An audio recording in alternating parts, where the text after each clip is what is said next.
అయితే బీఆర్ఎస్లో అంతర్గతంగా చాలా వ్యవహారాలు జరుగుతున్నాయి. కవిత రాసిన లేఖ ఎలా లీక్ అయింది పట్టుకోమంటూ కూడా ఆమె ఆరోపిస్తుంటే గ్రీకు వీరుల్లాగా ఫోజులు కొడుతున్నారు అని చెప్పుకుంటూ కూడా ఆమె చాలా రకాలుగా తీవ్రమైన ఆరోపణలు చేశారు. వీటిలో కేటీఆర్ని కూడా టార్గెట్ చేసినట్టుగా కనిపిస్తుంది. అయితే కేసీఆర్ నాయకత్వంలో మాత్రమే పనిచేస్తానని కవిత క్లారిటీగా చెప్తున్నారా? ఇంకా మోర్ అనాలిసిస్ మా ఇన్పుట్ ఎడిటర్ పవన్ కుమార్ అందిస్తారు. పవన్ కుమార్, కవిత ఆరోపణలని ఏ విధంగా చూడాలి? ఒకవేళ పార్టీ పగ్గాలు కేటీఆర్కి అప్పగిస్తే ఆమె తన దారి చూసుకుంటాను అనేసి చెప్తున్నారా? ఏ విధంగా చూడాలి? వాస్తవానికి కవిత తన తండ్రి కేసీఆర్కి రాసిన లేఖ బహిర్గతమైన తర్వాత అమెరికా నుంచి తిరిగి వచ్చిన తర్వాత కవిత ఎయిర్పోర్ట్లో ఒక సంచలన వ్యాఖ్యలు చేశారు. తన తండ్రి కేసీఆర్ దేవుడు లాంటి వాడు, కానీ ఆయన చుట్టూ దయ్యాలు ఉన్నాయంటూ ఆమె చేసిన వ్యాఖ్యలు రాజకీయంగా తీవ్ర సంచలనం రేపే. అప్పటి నుంచి కూడా ఆమె పైన రకరకాల ప్రచారాలు జరుగుతున్నా ఎప్పుడు కూడా బహిరంగంగా ఆమె మాట్లాడలేదు. కానీ కొద్దిసేపటి క్రితమే ఆమె మీడియాతో మాట్లాడుతూ కొన్ని సంచలన వ్యాఖ్యలు చేశారు. తనకు ఒకే ఒక నాయకుడు ఉన్నాడు, ఒకే ఒక నాయకుడు ఉన్నాడు, అది కేసీఆర్ మాత్రమేనంటూ ఆమె కుండలు బద్దలు కొట్టారు.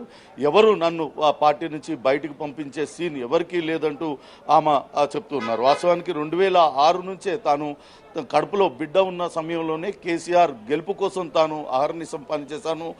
పూర్తి స్థాయిలో జాగృతి కార్యక్రమాలలో తిరుగుతూ బీఆర్ఎస్ కోసం పనిచేశానంటూ ఆమె చెప్పుకొచ్చారు. ఇటీవల జరుగుతున్న పరిణామాలపైన కూడా ఆమె తీవ్రంగా స్పందించారు. ఒక నాయకుడికి, రాష్ట్రాన్ని సాధించిన నాయకుడికి నోటీసులు జారీ చేస్తే క్షేత్రస్థాయిలో ఏం నిరసనలకు పిలుపునియకుండా ఏం చేస్తున్నది బీఆర్ఎస్ నాయకత్వం అంటూ ఆమె ప్రశ్నించారు. కేవలం ట్విట్టర్లో పోస్టులు పెట్టినంత మాత్రాన పార్టీ నడుస్తుందా?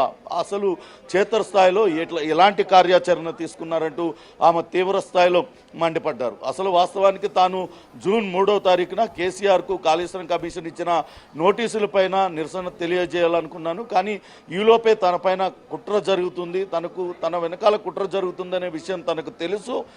అదే విషయాన్ని తాను భవన్లో మొన్న మాట్లాడినప్పుడు చెప్పాను. కానీ ఇప్పుడు నిజంగానే తన వెనక కుట్ర జరిగిందంటూ ఆమె తీవ్ర స్థాయిలో మండిపడ్డారు. నాకు నీతులు చెప్తున్న నేతలు వాళ్ళు అటు బీఆర్ఎస్ పార్టీ బలోపేతం కోసం అటు కేసీఆర్కు నోటీసులు ఇచ్చినప్పుడు వీళ్ళందరూ ఏమైపోయారు, ఎందుకు మాట్లాడలేదంటూ ఆమె ప్రశ్నిస్తున్నారు.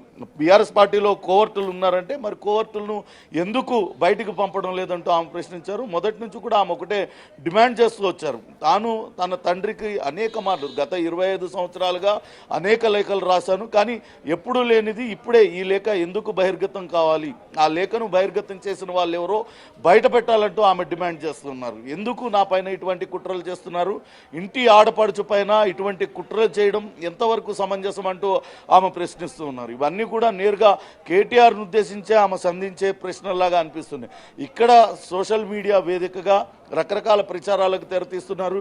విదేశాల్లో కొంతమంది సోషల్ మీడియా హ్యాండ్లర్లను పెట్టుకొని ఇవన్నీ కూడా చేస్తున్నారు. వీటిలన్నిటి వల్ల పార్టీకి ఏమన్నా ఉపయోగం జరుగుతుందా అంటూ కూడా ఆమె ప్రశ్నించారు. వాస్తవానికి తాను ఢిల్లీ లిక్కర్ స్కామ్లో తన పేరు వచ్చినప్పుడే, మొదటిసారి తన పేరు ప్రస్తావించినప్పుడే తాను రాజీనామా చేస్తానంటూ అటు అప్పట్లో ముఖ్యమంత్రిగా ఉన్న కేసీఆర్కి చెప్పాను. కానీ రాజీనామా చేయాల్సిన అవసరం లేదు, నన్ను ఏమీ చేసే ధైర్యం లేక నీపైన కేసులు పెట్టారు, కాబట్టి నువ్వు రాజీనామా చేయొద్దని చెప్పారు. తనకు పదవులు, డబ్బులు ఎప్పుడు ముఖ్యం కాదు, తనకు ఆత్మగౌరవం అనేది ముఖ్యం అంటూ కవిత చెప్తూ వచ్చారు. అయితే జైల్లో ఉన్న సమయంలోనే పార్టీని విలీనం చేయాలంటూ ప్రతిపాదన వచ్చింది. బీజేపీ పార్టీలో విలీనం చేయాలనే ప్రతిపాదన వచ్చింది. దానికి తాను తీవ్రంగా వ్యతిరేకించానంటూ కూడా ఆమె చెప్తూ వచ్చారు.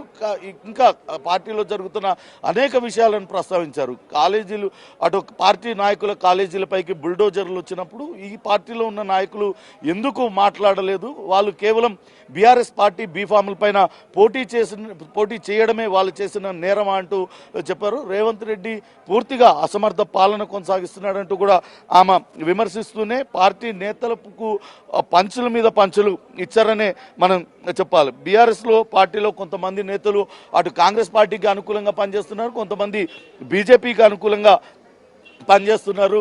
నేను అసలు మాట్లాడని మాటలు, నేను అనని మాటలన్నీ కూడా కొంతమంది కావాలనే పెయిడ్ ఆర్టిస్టులతో, పెయిడ్ మీడియా ఛానల్స్తో, పెయిడ్ యూట్యూబ్ ఛానల్స్తో రాయిస్తూ ఉన్నారంటూ కూడా చెప్తున్నారు. నేను కేసీఆర్ లాగా మంచిదాన్ని కాదు, నన్ను అనవసరంగా తనను కెలకొద్దు అంటూ ఆమె స్ట్రాంగ్ వార్నింగ్ కూడా ఇచ్చారు. ప్రతిసారి ఇచ్చే నేను అనేక మార్లు ఇప్పటికే కేసీఆర్కు అనేక మార్లు లేఖ రాశాను. ఇప్పుడు నేను రాసిన లేఖలో కూడా ఎటువంటి తప్పు లేదు. పార్టీ లైన్ దాటి ఎక్కడ కూడా పనిచేయలేదు. నేను చేస్తున్న పార్టీ తీసుకోవాల్సిన ప్రతి కార్యక్రమాన్ని జాగృతి పేరుతో నేను తీసుకుంటున్నాను. కానీ పార్టీ చేయాల్సిన పనులు ఎక్కడ కూడా చేయలేదు. వాస్తవానికి తెలంగాణ తల్లి విగ్రహం రూపురేఖలు ముఖ్యమంత్రి రేవంత్ రెడ్డి మార్చినప్పుడే క్షేత్రస్థాయిలో పెద్ద ఎత్తున ఆందోళన చేయాల్సింది. ఎందుకంటే తెలంగాణ తల్లి విగ్రహాన్ని రూపొందించింది కేసీఆర్. అలాంటి విగ్రహ రూపురేఖలు మార్చినప్పుడు ఎటువంటి ఆందోళన చేయకుండా కేవలం టీషర్ట్లు వేసుకొని అదానీ టీషర్ట్లు, అదానీ గో బ్యాక్ అంటూ టీషర్ట్లు వేసుకొని తిరగడం వల్ల పార్టీకి ఏమన్నా ఉపయోగం జరుగుతుందా అంటూ కూడా ఆమె తీవ్రస్థాయిలో పార్టీని విమర్శించారు.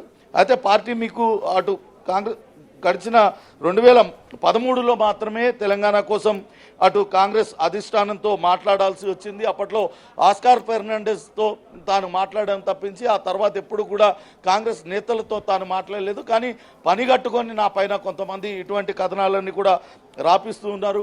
కాంగ్రెస్ పార్టీ పవన్ ఇదే విషయాన్ని ఆవిడ ఇవాళ చాలా ఘాటుగా మాట్లాడారు. ఎందుకంటే కోవట్లుగా ఉండి అంటే నా మీద జరుగుతున్నవన్నీ కూడా ఒక యూట్యూబ్ పెయిడ్ ఆర్టిస్టులతో పెట్టి కాంగ్రెస్ తో మిలాఖత్ అయ్యి నా మీద ఇలాంటి ఆరోపణలు చేస్తున్నారు, నేను ఎంత మాత్రం కూడా సహించను, నేను అసలు మంచిదాన్ని కాదు అని చెప్పి చాలా ఘాటుగానే వ్యాఖ్యానించారు ఆవిడ.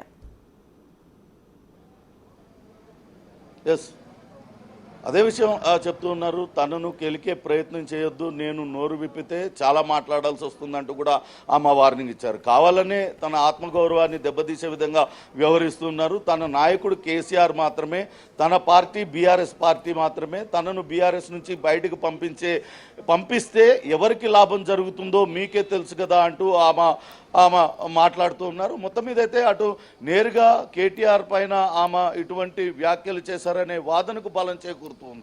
గత కొద్ది రోజులుగా తన పైన కుట్ర జరుగుతుంది. కుట్ర జరుగుతున్న విషయాన్ని తాను నేను బహిరంగంగా మాట్లాడాను. ఆయన అమెరికా వెళ్ళొచ్చేలోపు ఇదంతా కూడా జరిగింది. దీని వెనుక ఎవరున్నారో ఇప్పటికైనా పార్టీ బయట పెట్టాలంటూ పదే పదే డిమాండ్ చేస్తున్నారు. తాను ఎవరికి కూడా తలొగ్గే పరిస్థితి లేదు, ఆత్మగౌరవంతో పనిచేస్తాను, వెన్నుపోటు రాజకీయాలకు అసలే పాల్పడనట్టు ఆమె చెప్తూ ఉన్నారు. ఖచ్చితంగా పార్టీలో కుట్రలు జరుగుతున్నాయి, పార్టీలో నేను దయ్యాలన్నాను, కానీ పార్టీలో మాట్లాడుతున్న వాళ్ళు కోవర్ట్లు అంటున్నారు. కానీ ఆ కోవర్ట్లు ఎవరనేది తెలాలి కదా.